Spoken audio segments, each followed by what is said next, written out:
Так, о чем вы сегодня рассказать? Фигня, фигня, фигня. О, она уже вышла. Так, посмотрим. Разработчик студия Чибик. А какого хрена? Чибик, вы же хотели уже игру про ведьмину службу доставки выпустить. И где? Так, а это что? Средневековые свиньи сражаются против зомби?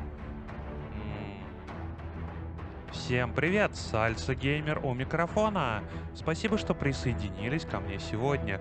Недавно мой товарищ рассказал мне про демо новой стратегии Хогланд. Игра в первую очередь привлекла внимание симпатичными модельками средневековых свинок и вполне стандартным сюжетом для зомби-апокалипсиса. В средневековом королевстве, где обитают вот такие свинолюды, появился вампир, превращающий свинок в упырей-помощников. Вокруг склепов начинают расти травы, вместо прекрасных ароматов производящие одурманивающий газ. Лично я подобные смелые проекты очень люблю. В прошлом году выходила стратегия симулятора некроманта, тоже с своеобразным художественным стилем, и я с удовольствием прошел игру дважды. Что же представляет из себя игра? Хогланд — это градостроительная стратегия по геймплею и визуально напоминающая Son of Valhalla. Только графика в этой игре в разы лучше, модельки юнитов детально прорисованы. И в отличие от разработчиков сынов Вальгаллы, Peak Games не плюет на скандинавскую, а заодно и на греческую мифологию.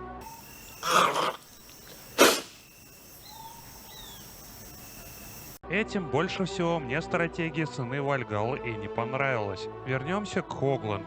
По сюжету мы играем за вот такого симпатичного хряка. Он приходит в небольшое селение со своей дружиной. Глава поселения сообщает ему, что аванпост по соседству разорили упыри со своей ордой, и поселку нужна защита. Поскольку наш герой единственный на всю округу вояка, управление поручает именно ему. Поскольку графика 2D, это сильно упрощает задачу обороны. Ресурсов в игре всего два. Это желуди и трюфели. Собираем мы их в округе, выкапывая прямо из земли. За желуди мы строим здания, а за трюфели покупаем улучшения. Из здания нам предстоит построить в первую очередь башню и стену. Управляем в игре мы только нашим героем. Он отдает приказы другим свинолюдам, например, следовать за ним, остановиться, начать строительство, отремонтировать поврежденные здания. Изначально все наши поселенцы простые трудяги. В сражении они очень слабые противники, но строят, чинят они очень быстро и быстро улучшают здания. Здание улучшается тоже за желуди. Как только мы возведем первые два укрепления, внутри стены появятся первые постройки. Это самые базовые необходимые строения. В лаборатории алхимика можно поселить свинолюда, который станет алхимиком. Алхимик внедряет новые технологии. Для этого на него должно снизойти озарение. По этой причине наш персонаж должен давать ему грибы. К грибам возникает привыкание, поэтому для следующего озарения нужно больше грибов. Я ничего не придумываю, так разработчик обыграл необходимость тратить больше ресурсов на открытие технологий. Затем мы будем строить здания, в которых ремесленники будут производить для наших свинок оружие. Ваша задача — убить главного вампира и его свиту. Для этого нужно собирать армию, а чтобы создать армию, нужно расширять крепость. Крепость расширяется путем строительства новых постов. С расширением крепости игрок может строить здания, с помощью которых сможет создавать армию сильнее и увеличить ее численность. Воины будут атаковать лишь если они в составе вашей группы или на боевых постах. Если зомби ломают пост, то воины отступают к следующему. Зомби, преследуя их, разносят все постройки на пути между постами. Армия зомби от ночи к ночи растет, и в ней появляются новые виды бойцов. У игры есть смена дня и ночи, которые отображаются часами сверху.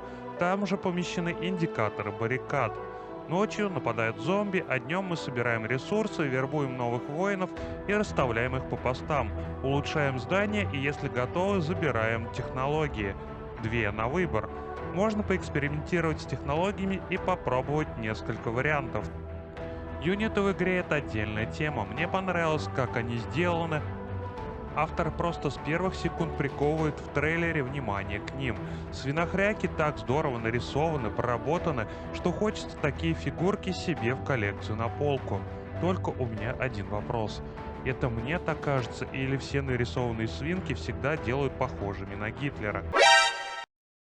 В игре будут такие юниты, как лучники, арбалетчики, щитоносцы и даже суровые огнеметчики, а у священников всегда найдутся пару кольев для кровососов. Сам главный герой будет развиваться, и для него можно раздобыть обмундирование получше. В игре на релизе будут RPG-элементы, связанные с его прокачкой, оружием и доспехами. Ваш герой также может приносить жертвы богам ради бонусов. Подведя небольшой итог прохождения демо, хочется сказать, что Хогленд хоть и берет чужие идеи, боевые свинолюды уже были, вспомнить хотя бы Швайны. Но в этой игре они выполнены в своем средневековом интересном стиле и выглядят словно плюшевые, очень мило. Son of Valhalla похожа на игру в плане первоначальной идеи, и в отличие от нее развивает идеи лучше, хотя бы в том, что в Хогленд интересная механика убийства вампиров, а боевые юниты с разным оружием хорошо комбинируются, и слабые стороны щитоносцев покрывают огнеметчики, а огнеметчиков — арбалетчики. Игра непростая, и даже небольшое промедление будет стоить вам поселения. В игре планируется открытый мир, то есть со своим отрядом вы можете перемещаться по карте на аванпосты и города, выполняя задания там, и ваш герой станет первым истребителем вампиров. Пообщался с разработчиком, и к релизу поправят баланс и много мелочей добавят. Сейчас в игре нет индикаторов здоровья, как у воинов, так и индикатора прочности у зданий. Нет характеристик юнитов и какой величины урон, сколько первоначально здоровья у бойца игрок не знает. Враги с каждым днем все страшнее, появляется больше мелких зомби, а с ними пауки и огромные зомби-берсеки. Каждый может опробовать демо прямо сейчас. Игра переведена на русский язык. В конце года Хогленд должна выйти в релиз. Тогда же и собирается Son of Valhalla. Вот и посмотрим, кто кого. С вами был Сальса Геймер. Пока-пока и не бомби по пустякам.